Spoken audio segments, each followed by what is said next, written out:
Welcome to Ask Me When It's Over, a video series where I look back on my 30-plus year career and share insights and experience. There's an introduction video available for those who'd like a little more information on who I am and why I started this series, but in short, I've lived a rather robust life and had a unique and eclectic career, and I wanted a way to give back. And in this world where we're now working more remote, and you can't really sit down with a colleague and get some background on what worked for them and get some advice on some work-life balance or how to people manage or how to project manage, this is a way to give back and mentor virtually.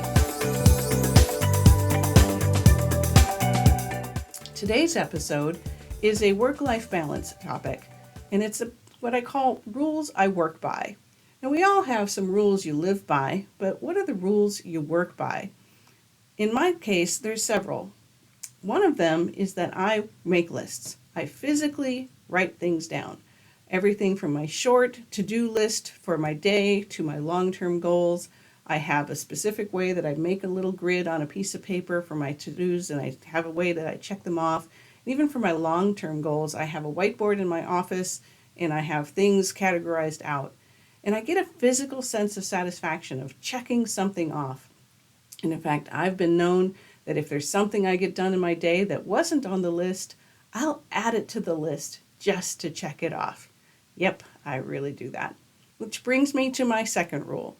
I write things down physically, not just lists, but everything. Like when I'm listening to a meeting and taking notes, or when I was studying for tests in college, it helped me to physically write on a piece of paper.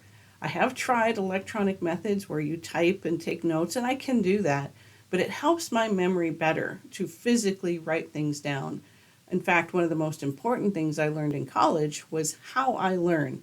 I learned that if I write it down, even if I never go look in that piece of paper again, I will visually remember where on the page something was, and it helps me process the information. And now in my work life, when I'm listening to meetings and I take notes, I have little symbols for action items or little arrows, and I can draw relationships as I'm listening, and it really just helps me process what I'm hearing. And that brings me to my third rule, which is I use a lot of visual communication. In my line of work, I use a lot of PowerPoint. Now, I've often done things where I scribble it because I don't draw very well physically. I can't do stick people.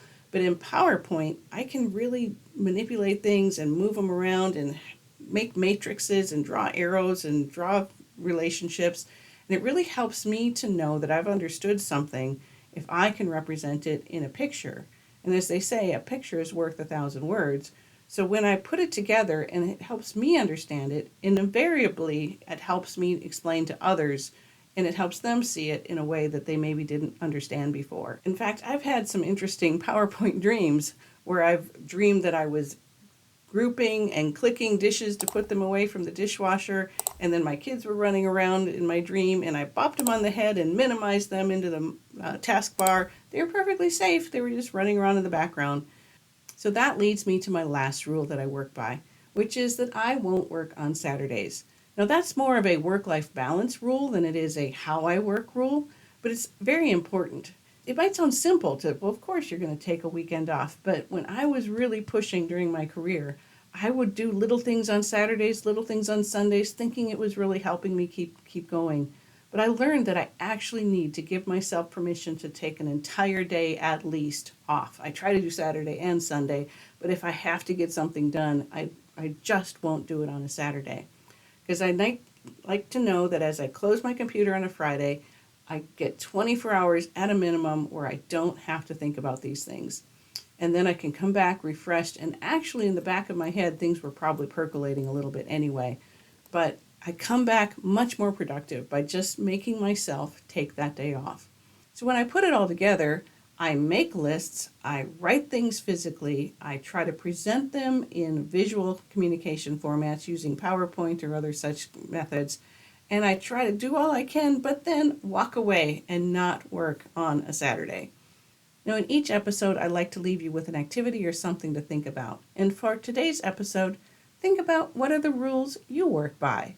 Have you thought about it consciously, about what are the things you do that really are productive and effective for you, and maybe you want to do them a little more purposefully and consciously? And then what are the things you won't do? Do you have limits? Do you not send emails past a certain time at night? Do you not work certain days of the week? Are you putting up limits or setting some time aside so that you're sure you get some personal time and you get a chance to take a break? So give it some thought and see what are the rules you work by. That's it for today's episode. Please leave a comment and let me know if there's any topics you'd like for future, or if you have any questions. And hit the like button and subscribe to be notified for future videos. And we'll see you next time on Ask Me When It's Over.